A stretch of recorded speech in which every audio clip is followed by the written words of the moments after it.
প্রথম defeat. Just ম্যাচটা শেষ হলো, অপেক্ষা করছিলাম, তোমাদের সাথে অনেক কথা বলার ছিল এই ম্যাচ নিয়ে। তো সচরাচর আমি ম্যাচের রিভিউ করি না, বাট আজকের ম্যাচটা রিভিউ করতেই হতো, কারণ এটা নদীর স্রোতের উল্টো দিকে হয়েছে পুরোটা।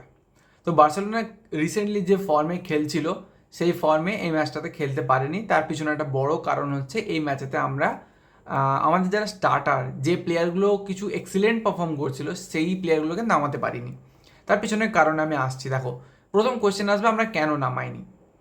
তিনটে মেন প্লেয়ার যারা খুব ভালো পারফর্ম করছিল, লাইক লামিন ইয়ামাল, রাফিনিয়া আর ইনিগো মার্টিনেজ, এই তিনটে প্লেয়ারকে আমরা শুরু থেকে কেন খেলাইনি? দেখো, এদেরকে রেস্ট দিতেই হতো, কারণ এরা মিডল অফ দ্য উইকে চ্যাম্পিয়ন্স লিগ খেলবে।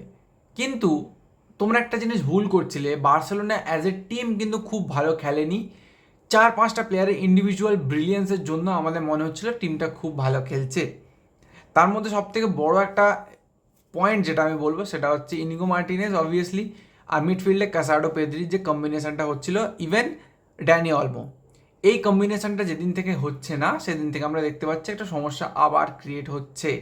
আর আমরা পরিষ্কার দেখতে পেয়েছি লেভানডস্কি একটা ক্রিয়েটার নয়, ও একটা just finisher, brilliant finisher, might be the ওয়ার্ল্ডের বেস্ট ফিনিশার। তো সেই ক্ষেত্রে আমরা দেখতে পেয়েছি পুরো যা চান্সেস ক্রিয়েট হয়েছে সবটা লামিন আর রাফিনিয়া দ্বারা ক্রিয়েটেড। তো এই দুটো প্লেয়ার যেহেতু ছিল না, ওপরে কোনো ক্রিয়েটিভিটি ছিল না। আর সব থেকে বড় কথা হচ্ছে ফেরান টোরেস। ফেরান টোরেস গোটা 90 মিনিট খেলেছে, 97 মিনিট খেলেছে। তার মধ্যে দুটো সময় মনে হয়েছে ও খেলেছে, দুটো সময় খুব বেশি হলে 10 সেকেন্ড করে লাস্ট করেছে। একটা হচ্ছে লাস্ট মোমেন্ট একটা হেডার, আর একটা হচ্ছে ও ড্রিবল আউট করে সামনের দিকে ঢুকেছিল একবার বল নিয়ে। এই দুটো টাইম মনে হয়েছে ও খেলেছে। বাদবাকি সময় ও দাঁড়িয়েছিল, ছুটছিল, বল মিস করছিল, ফার্স্ট টাচ খারাপ। কি করতে ওকে টিমে রেখেছে আমি তো বুঝতে পারি না।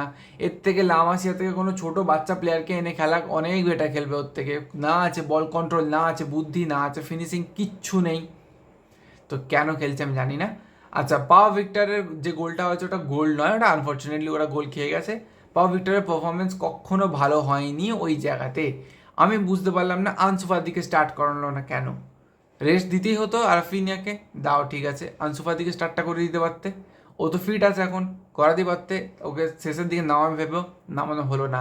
হান্সি ফ্লিকের কাছে কিছু বড় বড় কোয়েশ্চেন তো আসবেই, আসবেই, কিচ্ছু করার নেই। হান্সি ফ্লিককে আজকে প্রেসের কাছে বহুত বড় বড় কোয়েশ্চেন ফেস করতে হবে, কী করে আনসার দেবে আমি জানি না। বাট খুব খারাপ কিছু কিছু ডিসিশন হয়েছে, কিছু ডিসিশন ভালো ছিল। আমি বলবো লামিন ইয়ামালকে রেস্ট দিয়ে শেষের ওই 30 মিনিটস কি 35 মিনিটস ওকে খেলানো, এটা একটা গুড থিং ছিল। যথেষ্ট ভালো পারফরমেন্স, হাই কনফিডেন্স নিয়ে গেল লামিন ইয়ামাল, ইন্ডিভিজুয়াল লেভেলে বলছি, টিমের ক্ষেত্রে বলছি না, ইন্ডিভিজুয়াল লেভেলে একটা গোল করলো, খুব সুন্দর গোলটা করেছে, একটা অ্যাসিস্ট পেতে পেতে বেঁচে গেল ফেরানোর হেডারটাতে। তো ঠিক আছে ভাই, ঠিক আছে, লামিন ইয়ামাল যা করা সম্ভব করেছে, রাফিনিয়া যা করা সম্ভব করেছে।